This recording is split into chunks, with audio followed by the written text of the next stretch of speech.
महाराष्ट्रामध्ये सरासरी 19.17% मतदान। सकाळी 11 वाजेपर्यंत नागपुरात 17.53%, चंद्रपुरात 19%, गडचिरोलीमध्ये 25% तर भंडाऱ्यामध्ये 19.72% मतदानाची नोंद। लोकसभेच्या उमेदवारांनी बजावला मतदानाचा हक्क। देवेंद्र फडणवीस, चंद्रशेखर बावनकुळे, मोहन भागवत, विकास ठाकरे, प्रतिभा धानोरकर यांच्यासह अनेकांनी बजावला मतदानाचा हक्क। लोकसभेच्या पहिल्या टप्प्यामध्ये विदर्भातील 5 जागांसह देशातील 102 मतदारसंघांसाठी मतदानाला सुरुवात। काँग्रेस आणि भाजपमध्ये कांटेकी टक्कर। सुप्रिया सुळेंनी बारामतीमधील कन्हेरीच्या मारुती मंदिरातून फोडला प्रचाराचा नारळ। तर उद्या सुनेत्रा पवारही कन्हेरीच्या मारुती मंदिरातून करणार प्रचाराला सुरुवात। कन्हेरीचा मारुती कोणाला पावणार याकडे लक्ष। सांगलीमध्ये काँग्रेस आणि शिवसेना उद्धव बाळासाहेब ठाकरे पक्षामध्ये मनोमिलन झाल्याची चर्चा। काँग्रेस जिल्हाध्यक्ष विक्रम सावंत राऊतांच्या भेटीला। काँग्रेस नेते चंद्रहार पाटलांचा अर्ज भरताना उपस्थित राहण्याची शक्यता। चंद्रहार पाटील आज उमेदवारी अर्ज दाखल करणार। चंद्रहार पाटील शिवसेना उद्धव बाळासाहेब ठाकरे पक्षाचे सांगली लोकसभेचे उमेदवार। सोलापुरात काँग्रेस उमेदवार प्रणिती शिंदेंना दिलासा। सोलापुरात एमआयएम कडून उमेदवार उभा न करण्याचा निर्णय। उमेदवार उभा न करण्याचा पदाधिकाऱ्यांचा होता आग्रह। दिंडोरी लोकसभा मतदारसंघात मवियामध्ये बंडखोरी। माजी आमदार जेपी गावितांची निवडणूक लढण्याची तयारी। मात्र गावितांच्या भूमिकेमुळे शरद पवारांचं टेन्शन वाढलं। माहितीमधील संभाजीनगरचा लोकसभेचा तिढा आज सुटणार। आज उमेदवाराची घोषणा होणार असल्याची संजय शिरसाट यांची माहिती।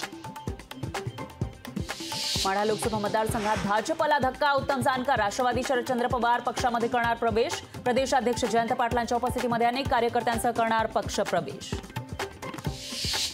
नारायण राणे आज भरणार उमेदवारी अर्ज। अर्ज भरण्याआधी रत्नागिरीमध्ये ग्रामदेवतेचं दर्शन घेऊन नारायण राणेंचं शक्ती प्रदर्शन।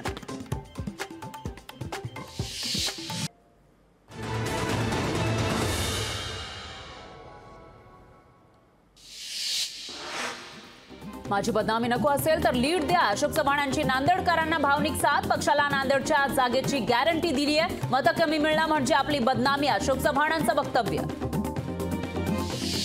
विजयसिंग मोहिते पाटलांनी घेतली राजन पाटील यांची भेट। राजन पाटलांच्या अनगरमधील निवासस्थानी झाली भेट। भेटीमुळे राजकीय चर्चांना उधाण। अजित पवारांच्या वक्तव्याचे निवडणूक आयोगाकडून दखल। राज्य निवडणूक आयोगाने दिले दादांच्या वक्तव्याच्या चौकशीचे आदेश। रोहित पवारांच्या तक्रारीनंतर चौकशीचे आदेश।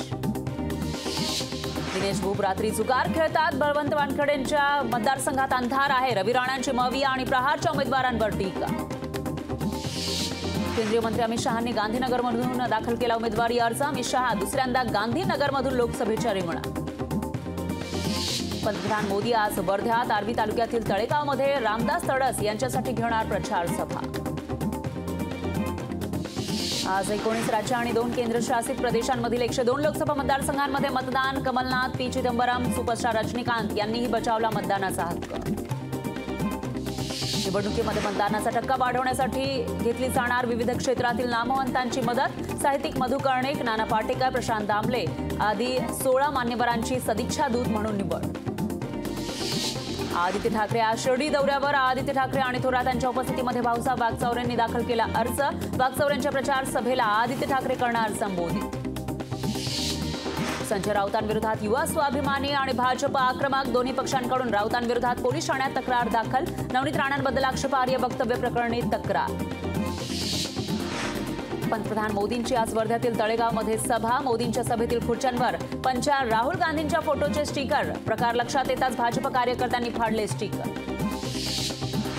मध्य रेल्वेवरील सीएसएमटी इथल्या पायाभूत कामांसाठी 2 दिवसीय रात्रकालीन ब्लॉक। लोकलच्या अप आणि डाऊन धीम्या मार्गावर आणि अप आणि डाऊन जलद मार्गावर ब्लॉक। मुंबईमधील तापमानात घट, मात्र हवेतील आर्द्रतेचं प्रमाण अधिक। मुंबईमध्ये उष्णता कायम राहणार आणि तापमान 34 ते 35 अंश सेल्सिअस दरम्यान राहण्याचा अंदाज। आज प्रकाश आंबेडकरांची नांदेडमध्ये तोफ धडाडणार। वंचितचे उमेदवार ॲडव्होकेट अविनाश भोसीकर यांच्या प्रचारासाठी सभेचं आयोजन। सभेला प्रकाश आंबेडकर करणार संबोधन।